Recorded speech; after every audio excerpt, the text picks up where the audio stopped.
Dejligt at se jer alle sammen, og tak fordi I bruger en solskins tirsdag aften med Laura og mig. Ja, men så vil jeg starte med det punkt, der hedder præsentationen kort af Eva og Laura. Jeg, Eva Nielsen, jeg har i mange år været gruppeleder og aktiv i Ballerup Spejdergruppe, hvor Søs også deltager fra. Og vi er en stor spejdergruppe uden for København. Og siden jul har jeg så også været forperson for DDS Vækstudvalg, hvor missionen er at byde flere børn og unge velkommen i vores fællesskab, og få dem til at være medlem lidt længere. Laura? Ja, jeg hedder Laura, og jeg er ansat som udviklingskonsulent i det team, der hedder Medlemsvækst, så jeg er ansat til at understøtte jeres grupper i udvikling af jeres grupper, både i forhold til, hvordan I kan blive flere, men også i forhold til, hvordan I kan fastholde de spejdere, I har. Og der har I mulighed for som gruppe at indgå i det, vi kalder et udviklingsforløb, hvor at vi konsulenter hjælper jer og understøtter jer i jeres gruppeudvikling. Så en del af vores dygtige team på korpskontoret. Ja, og så kan det være, at jeg lige skal sige, at jeg også er spejder og rigtig meget frivillig. Så jeg er også helt almindelig tropsleder hver uge i en gruppe i Farum. Ja. Vil du gå til vores 4 pointer? Ja, jeg tænker, at vi lige skal sige, at vi kommer igennem de her 4 pointer undervejs, for ligesom at prøve at kategorisere tingene en lille smule. Og det er den første. Ideen til det her webinar fik jeg dels fordi jeg selv har oplevet, at tit er spejdere, der ser frem til spejdernes lejr eller gamle dage blå sommer, så jeg vil egentlig stoppe, men jeg skal lige have den sidste fede oplevelse med, men så stopper jeg. Jeg prøvede lige, om jeg kunne bekræfte det i vores medlemsstatistik, at vi så er flere op til en stor lejr og færre efter. Det kunne jeg ikke umiddelbart. Så måske bliver det lige så meget ophævet af, at der kommer nye medlemmer til, og det kan være, det er yngre spejder, hvis forældre har hørt om det, osv. Men i hvert fald så har jeg bekræftet med snak fra flere, at det er kendt blandt ledere, at man har gode spejdere med på lejren, som har været spejder i flere år, men som så siger, men efter lejren stopper jeg. Og i stedet for at tænke, det kan vi jo ikke gøre noget ved, så tænkte vi, det kan man måske godt gøre noget ved. Og så har vi samlet lidt input og vores egne erfaringer, og det er det, vi deler nu. En del af det hedder, kan vi hjælpe? Vi kan godt hjælpe spejderne med noget at se frem til. Så de har set frem til den her lejr, men vi kan hjælpe dem til at se frem til den næste. Jeg var på et webinar, hvor gruppelederen fra 4. Absalon-gruppe fortalte mest om deres forældresamarbejde, men også at gruppen jo var med tilmeldt til spejdernes lejr. Men allerede nu havde de planlagt sommerlejren næste år. Den skulle gå til Kanderstik, så alle de store spejdere har allerede nu ikke bare set frem til spejdernes lejr, men også til en stor oplevelse næste år. Og tro mig, der er ikke nogen, der er klar til at melde sig ud efter spejdernes lejr, fordi man ser frem til den næste store oplevelse. Og hvis ikke, at vi har den slags store milepæle allerede planlagt og til at se frem til, man kan jo godt nå i juni måned og sige, skal vi lige sætte en destination for sommerlejren 2027. Men ellers er der alt det sædvanlige, som for en spejder på 11, 12, 14 år, måske ikke er det sædvanlige, men tilmeld jer til adventureløb, og allerede nu, fordi der er mange af store events, som har en deadline for tilmelding, eller i hvert fald tilmelding åben allerede nu. Solaris, Nathike, Lilleløb, Femkamp og flere andre, og måske lokale arrangementer hos jer. Men hvis vi har vores store juniorer eller tropspejdere til at melde sig til her i juni måned, så er der jo ikke noget i deres hoveder, der har det som en mulighed at ville stoppe efter spejdernes lejr. Og plankurser, den kommer til den i linje nummer 4, men det er rigtigt, Marie, og det gør en kæmpe forskel på motivationen for at blive ved, at man finder venner og har de her store oplevelser at se frem til. Så det handler også om at fortælle spejderne om de ting, som jo foregår efter sommerferien, som måske er almindelige for os ledere, men for vores spejder kan det være noget ganske særligt at se frem til plan, en uge med tropskollektiv, en divisionsturnering, en gruppetur, hvad der er. Hjælp dem til allerede nu at sige, skal du med til det, og datoen er det her, og nu ved dine forældre det også. Det kommer Laura mere tilbage til. Det kan være, at jeg lige kan knytte en lille kommentar til det med plankurserne, for vi har siddet og rodet lidt i dataen her de sidste par måneder, og vi kan se, at hvis man er datamængde samlet de sidste 10 år, at hvis man er fyldt 12 år, og så tager afsted på plan, så er ens gennemsnitlige medlemstid 40 måneder. Nej, så 66 måneder. Men hvis man er fyldt 12 og ikke tager afsted på plan, så er ens gennemsnitlige medlemstid 40 måneder. Så man bliver altså ved 26 måneder længere som spejder, hvis man får sin spejder afsted på plan. Og så er det sådan lidt, hvad kommer først, hønen eller ægget? Ved de spejder, der i forvejen tager afsted på plan, er de også mere tilbøjelige til at blive der længere. Men noget tyder altså på, at det her med at få dem afsted på plan virkelig gør en forskel på at fastholde særligt jeres ældste spejder. Det er bare lige, synes jeg, en vigtig overvejelse også have med, når I sidder og tænker på, om jeres spejder skal afsted på plan eller ej. Og det er ikke nemt at få juniorspejdere og deres forældre til at melde sig til plan allerede nu. Men det er vigtigt, for hvis ikke de hører om det i juni, så er de slet ikke indstillet, især forældrene på. Det er faktisk det her, de skal i efterårsferien, og det er trygt. Men hvis ikke de har hørt om det nu, men først på første eller anden tropsmøde efter sommerferien, så skal der lige pludselig langt mere til for at sige, nå ja, og jeg skal tilmelde mig nu og vælge. Og så hvis vi som gruppeledere, tropledere og juniorledere kan hjælpe med, at de spejdere, der efter sommerferien rykker op, at de allerede nu får en sød mail om, hvad er det, du har mulighed for at deltage i efterårsferien. Og virker det ikke første år, så virker det andet år, fordi så har forældrene også hørt om det en gang før. Det næste punkt. Sæt mål på den anden side. Især for spejdere i 9. klasse. Og på den anden side, det er jo ofte på den anden side af et efterskoleophold, et udlandsophold, eller på den anden side af skift i dit liv til ungdomsuddannelse, i stedet for folkeskole og den klasse, du kender. I Ballerup Spejdergruppe, der har vi et par år kørt det her koncept. Det er ikke raketvidenskab, men det er en helt konkret inspiration til, hvordan man kan gøre det. Så i juni eller maj måned, der samler vi tropspejderne fra 9. klasse. En lørdag eftermiddag, måske hjemme hos gruppelederen, og der præsenterer vi dem for de mange muligheder, der er som spejder, efter de rykkede ud af troppen. Både op muligheder i vores egen gruppe, og muligheder rundt omkring i korpset. Hvad kan man som klan? Hvad kan man på et spejdercenter? Hvad er der af løb? Du kan blive ung i divisionsledelsen, lave kurser, du kan blive hjælper, du kan være aktivitetsspejder hos os, er det en mulighed. Men for nogen, så var kendskab til, hvad er alle mulighederne som klanspejder, til at fortælle dem det. Og så beder vi dem tegne deres spejderlandskab, det viser jeg lige om et øjeblik, og deres vej. Og rigtig ofte så sætter de sig mål om, hvad de sammen vil deltage i, når de er tilbage fra efterskole. Og min egen knægt er nu færdig med 1. G, så det er 2 år siden, at han sad der med de andre fra 9. klasse. Og så sendte vi, det hører man ikke om som forældre, hvad de laver. Så tog han på efterskole, og lige så snart han kom hjem fra efterskole, så skulle han på Solaris med de andre på hans årgang. Jeg tænkte, hvor kom det? Jeg har jo knap nok haft tid til at tilmelde mig, indtil det gik op for mig. De har sgu nok siddet der i maj måned i 9. klasse og sagt, det her gør vi sammen. Og så er det op i deres hoveder, ikke noget med, om jeg skal tilbage til min spejdergruppe, men når jeg skal tilbage i min spejdergruppe, så skal jeg det. Og vi har også haft mulighed for at byde dem velkommen til, faktisk så deltog han på natregn det første år, selvom han var væk. Og i 10. klasse, så kunne man jo godt lave en nathejkspatrulje og guide nogle af de yngste tropspejdere, som var med for første gang på nathejk. Og juletur og gruppetur og sådan noget. Men her, ja, det er klar, Laura. Her er en tegning, vi så printer til dem, og siger, her skal I tegne jeres spejderlandskab. Og så er der en instruktion, der hedder, hvad er så godt i dit spejderliv, at du vil have det med i rygsækken videre frem? Hvad er rimelig godt, som skal blive i køkkenteltet, som kan findes frem efter behov?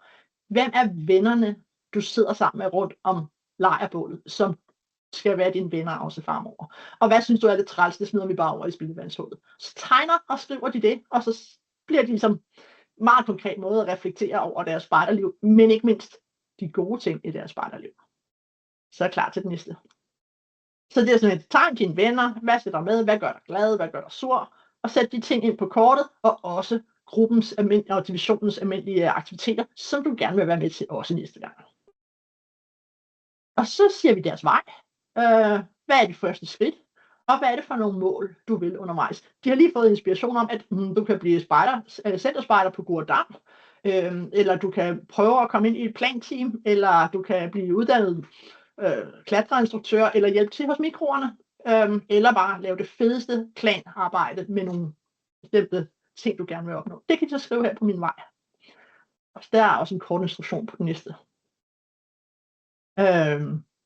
Hvad er det næste, jeg gør? Er der nogle forhindringer? Er der nogle genveje? Og hvad er højdepunkterne på min spejdervej fremover?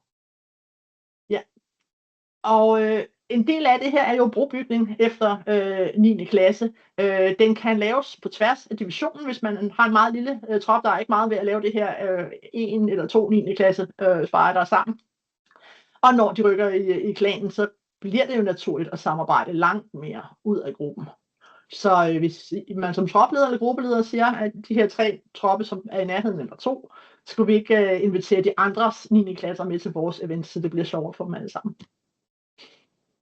Og så vil jeg spørge, er der nogen, du skal række ud til lige nu? Fordi vi har måske spejdere siddende på en efterskole, som vi ikke har fået med til spejdernes lejr, fordi vi har ikke formået at holde kontakten. Vi kan stadigvæk nå at få dem tilmeldt spejdernes lejr.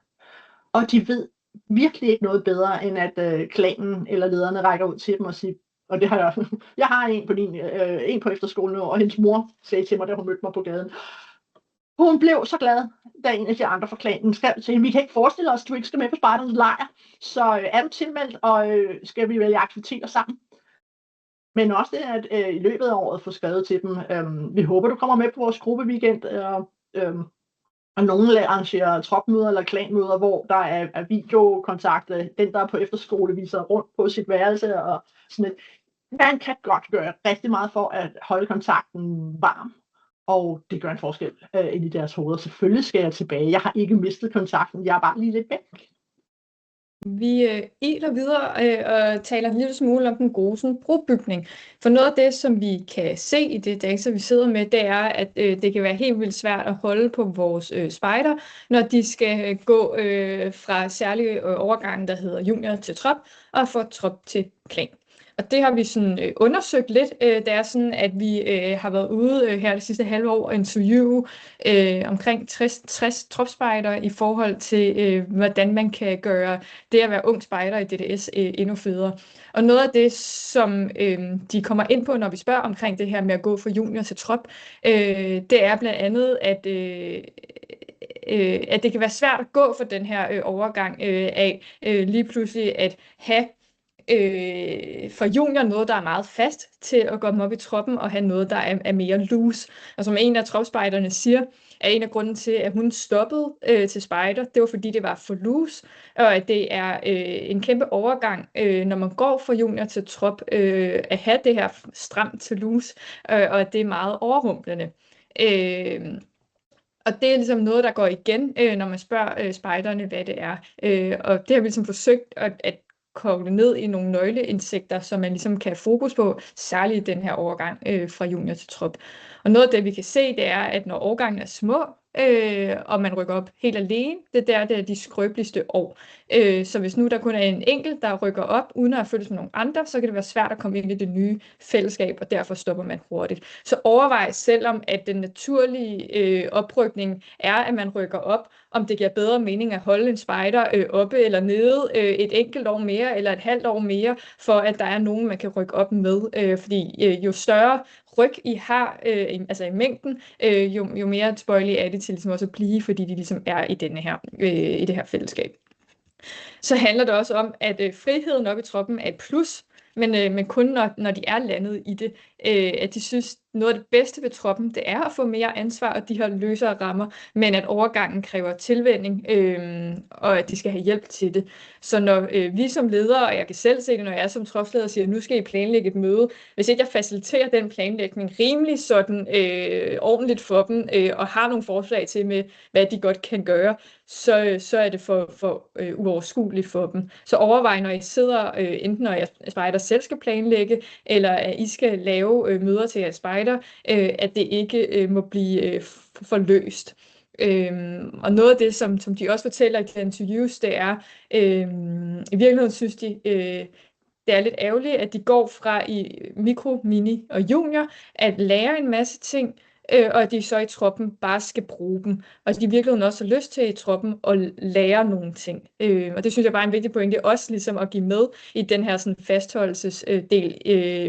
Give dem også muligheden for at kunne noget sejt, for det er noget af det, der går igen, det er, at grunden til, at de synes, det er fedt at være spejder, det er, fordi de kan noget, deres jævnaldrende ikke kan.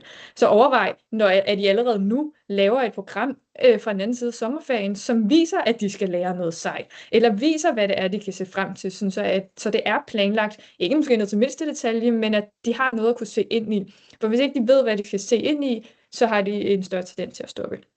Og så bare lige sådan en kort, at tweens og teenagers, de ikke har lært at hænge ud endnu. De er vant til leg med struktur, og ikke den her ustrukturerede sociale samvær. Så hvis ikke der er et program, de kan samles om i det fællesskab, så kan det være rigtig, rigtig svært for dem. Det har vi ligesom kogt ned til nogle gode råd omkring overgangen. Der er mange forskellige måder at rykke op på. Nogle gør det halvårigt, nogle gør det klassetrin, nogle gør det med alder. Men overvej, hvordan I rykker jeres spejder op, om det er hensigtsmæssigt i forhold til det fællesskab, de er en del af. For når vi spørger særligt topspejderne og planspejderne, hvorfor de spejder, så er det fordi, de er en del af et fællesskab. Så hvis vi har nogle oprykninger, som gør, at vi ikke ødelægger det fællesskab, men i hvert fald går ind og deler nogle fællesskaber, så skal vi i hvert fald lige have med i overvejelsen, at det kan gøre, at der er nogen, der kan stoppe. Eva var lidt inde på det, men tal med jeres tropspejder, inden de tager på efterskole, og lægge en plan for, hvad de skal, når de vender tilbage. Vi hører også mange ledere fortælle, at de så lige ringer til deres spejder, når de er på efterskole, og får en rundvisning, og bare lige høre, hvordan det går. Og en af de tropsledere, jeg har været ude at interviewe, fortæller, at de skal have alle 5 spejder, som er på efterskole lige nu, med på spejdernes lejr. Og det skal I ved, hun har skrevet og sagt, hey, nu er tilmeldingen åben. Så har hun lige lavet sådan en opfølgning. Jeg kan se, at du ikke er tilmeldt. Vi vil helt vildt gerne have dig med. Og da de så har tilmeldt sig, så har hun skrevet, mega fedt, at du har tilmeldt. Jeg glæder mig helt vildt meget til at se jer. Sådan så de faktisk føler, at de godt må komme, og at de ikke er glemt hjemme i den anden gruppe. Og så er der det her med ugedagene. Når vi ender og kigge på, hvorfor folk stopper til spejder, det kan man ligesom trykke ind i medlemsservice, så er det konkurrerende aktiviteter herunder de her ugedage. Så forbered både spejderne, men særligt deres forældre på det her skift i ugedagene. For det kan og vil højst sandsynligt være en konflikt med andre fritidsinteresser, hvis man har været vant til, at gymnastik altid er om tirsdagen, og nu bliver spejder lige pludselig også om tirsdagen. Så ser vi desværre, at spejder er det, der bliver valgt fra oftest. Men hvis man nu kan prøve at imødekomme det ved, men ved, at man i god nok tid får meldt de her ugedage ud, så har man i hvert fald givet dem muligheden for noget tidligere at finde ud af, hvad de gerne vil. Så følg op, når jeres spejder udmelder sig.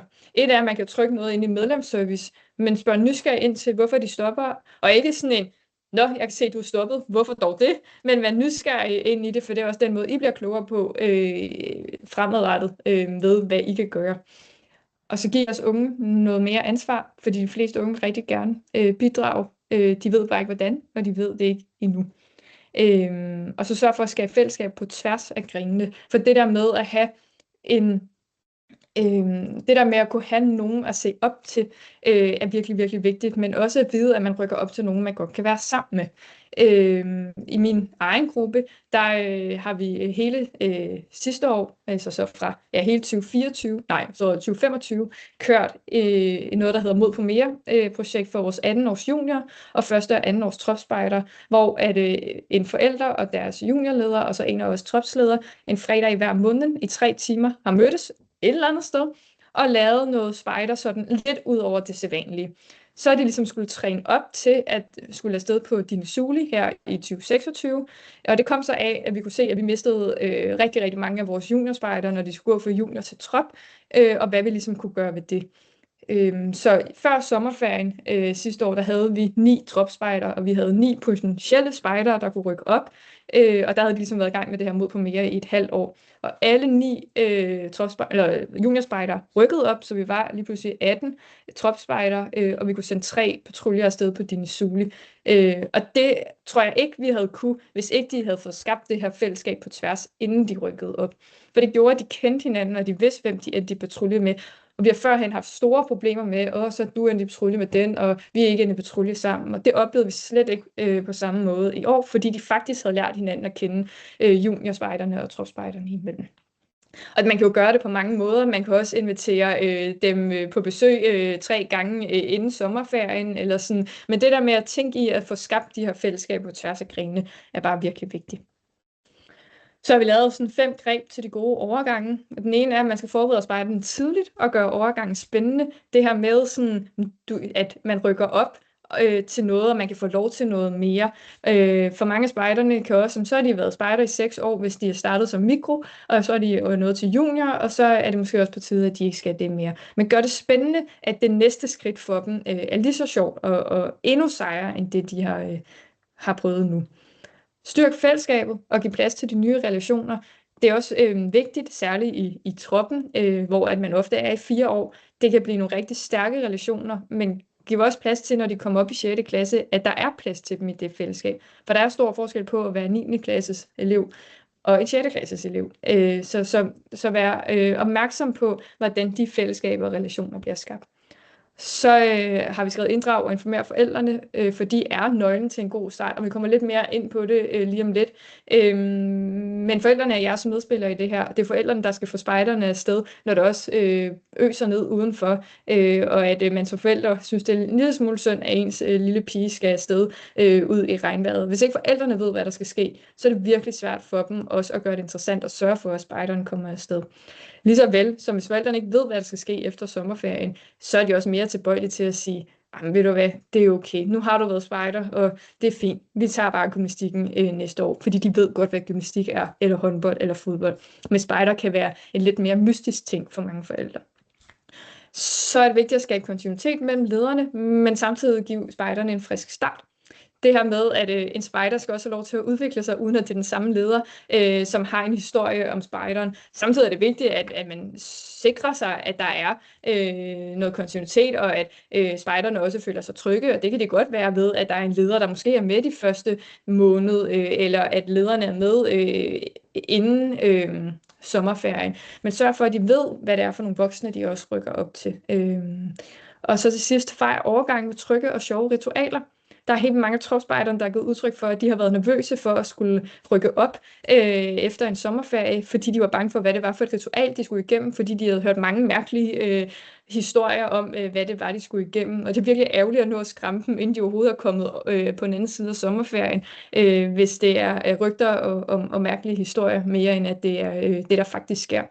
Så vigtigt at fejre den her skift på den anden side af en sommerferie, men overvej også lige, hvordan man gør det. Så vi bare lige lavet sådan et planlægningsværktøj, som man jo kan overveje at gøre brug af. Det er super simpelt, eller sådan, men sæt jer ned på et ledermøde i marts måned og finde ud af, hvordan kan I sikre, at I fastholder jeres spejder efter sommerferien. Skal minispejderne på besøg hos juniorspejderne? Skal der skrives forældrebrev? Skal tropspejderne have hvide halvårsprogrammet allerede i maj måned for det, der sker fra august til december? Og så er jeg helt med på, og mig selv inklusivt, at man slet ikke måske nødvendigvis er så langt i sin planlægning, men så overvej, om man måske kan have 3-4 nedslagspunkter i noget, som man ligesom kan sende ud til dem som noget, der bliver fedt efter sommerferien. Eva? Og så når det nu er langt forbi marts nu, så selvfølgelig, hvad kan vi gøre i den her uge og næste uge, og hvad kan vi gøre under spejdernes lejr, eller en aktivitetsdag på et tidspunkt i sommerferien, så vi får gjort de ting, de kan møde hinanden, de kan møde de kommende medspejdere og de kommende ledere, og være trygge i det. Ja, og spejderens lejr er jo en oplagt mulighed for, skal juniorerne og tropspejderne lave mad sammen fælles en af aftenerne på kryds og tværs i hold for at lære hinanden kende? Skal mikro- og minispejderne spise sammen for at lære hinanden at kende? Eller sådan, så dyrk det med, at I måske som gruppe er samlet på spejderens lejr til også at indgå i nogle fællesskaber på tværs. Ja, og så har vi bare lidt om god kommunikation. Jeg sagde det før, jeres forældre er nøglen til den gode start. Og hvis forældrene er utrygge eller uvidende om, hvad der skal ske, så smitter det af på børnene. Så overvej, hvordan I informerer forældrene. Det kan være en god mail lang tid inden sommerferien. Det kan også være vi glæder os til at se dig efter sommerferien, lige her op til sommerferien. Det kan være et velkomstbrev, som gør det trygt, både som forældre og som spejder, at vide, hvad man rykker op til. Og jeg får lov til at tage udgangspunkt i et velkomstbrev for en spejdergruppe, og ikke at der nødvendigvis skal stå det her. Jeg synes bare, at det var meget fint, at de forklarede for eksempel, hvad forskellen på juniorgrenen og troppen er. Fordi der er forskel, og ligesom både vise spejderne og forældrene, at det skal de vide. Så er der også noget med, at man får en hættetrøje, når man rykker op i troppen, så man får noget tilknytningsforhold. Så når man vokser ud af den, kan man købe den igen for 200 kroner. Men det her med, at der er noget til mig, når jeg rykker op i det næste fællesskab. Det kan være en sej perle på tørklædet, eller et sejt armbånd, eller et eller andet mærke på uniformen. Men det der med, at man har noget at se frem til og glæde sig til, er vigtigt. Og så er der bare lige sådan en præsentation af, hvem der er i truppen. Og man kan sige, nu er der en på vej ind. Søs vil gerne være med. Søs vil gerne være med. Og man kan sige, det er jo ikke fordi, der står super meget, men der står alligevel nok til, at man både som forældre og som spejder kan se sig en lille smule tryg. Forældrene, der er der nok noget i, okay, men hun har både været klanleder og har været leder i andre grene, og jeg har været spejder i 16 år, og for spejderen er det nok, at der er en specialist i musik og dumme historier og kram og generelt kaos og kendetegn af sang, grin og farjokes, så det taler til begge, men der er noget tryghed i at vide, hvem det er, man rykker op til, og hvad for nogle voksne, der er i det. Nu ved jeg ikke, Eva. Vi har 4 minutter mere, men jeg vil lige give der er mange gode input i chatten også. Den her med, at de store kan hjælpe til de mindre grene, og hvis der er en tradition for det, så kan det også være noget, de mindre ser frem til. Og her er der en første version, der fortæller Frederikke, som siger, men jeg skal jo også op i troppen, for jeg skal være den næste Mikkel. Så det der med at kunne have forbilleder og kunne se sig selv, og om det er en mærke, hættetrøje eller hvad det er, hvis man som mikro kan se, at på oprykningsturen, så kan jeg som mini få lov at sove i shelter, og som junior få lov at sove i bivouac, og som tropspejder få lov til at sove i hængekøje, og som klanspejder få lov til at afvikle lejrbålet og lave den der ikoniske sketch, som det er gjort år efter år. At de kan lave fortællinger om, at når jeg bliver så stor, så skal jeg. Og nogle gange kan det jo være Plan og Solaris, men for de små er det jo meget mere, kan det være voldsomt abstrakt. Så det at være den næste Mikkel, eller få lov til at sove i hængekøje på oprykningsturen, kan være meget konkret til, så jeg bliver ved med at være spejder. Fordi jeg skal også have det her med. Jeg kan se en udvikling i hvad jeg kan af seje ting. Ja, og med 2 minutter tilbage til planlagt afslutning. Involver flere i opgaven, og samarbejde med andre ledere, andre i jeres grupper, andre i divisionen, eller række ud til hinanden her, række ud på Facebook, eller hvor I har et netværk, og sige, vi kunne godt bruge en til at fortælle, hvad man kan som klanspejder i DDS, og inspirere vores 9. klasser. Hvem vil komme forbi den her lørdag eftermiddag? Og tro mig, det er der nogen, der gerne vil. Rigtig gerne. Og det der med at invitere nabogruppen, ræk ud, I skal ikke være alene om det, og andre vil elske at lave noget sammen med jer. Og I kan også meget vel involvere tropspejderne selv, klanspejderne selv. Vi har rigtig god erfaring med at få tropspejderne til at lave en omvendt brainstorm, netop om det der med oprykningsritualerne, at de skal drikke en eller anden drink, der er rigtig, rigtig ulækker. Så hvis vi nu så spørger man tropspejderne at sætte op ned, hvad kan vi gøre for, at de juniorer, der skal rykke op til os, i hvert fald ikke har lyst. Så sådan, okay, vi fortæller dem, hvor voldsomt ulækker den her optagelsesdrik er, og vi laver den ulækker. Og vi lader være med at snakke med dem, og vi fortæller dem ikke, hvad vi hedder, og vi hilser ikke på dem, og vi vender ryggen til dem, når de kommer og vil være med, fordi vi snakker med os selv og hinanden. Når de har lavet den omvendte brainstorm, så er vi både spejdere og ledere klar til. Så hvad er det, vi gør i stedet for, når vi gerne vil have juniorerne føler sig rigtig godt trygge og velkomne som nye tropspejdere. Og så tror jeg bare, vi skriv gerne en besked til dig selv, om hvad du vil gøre i chatten, eller på en e-mail til dig selv, eller note, hvad der virker for dig, men til at fastholde. Men tiden er gået, så den sidste slide, det er tak for i aften. Der er mulighed for at blive og diskutere. Jeg stopper optagelsen nu,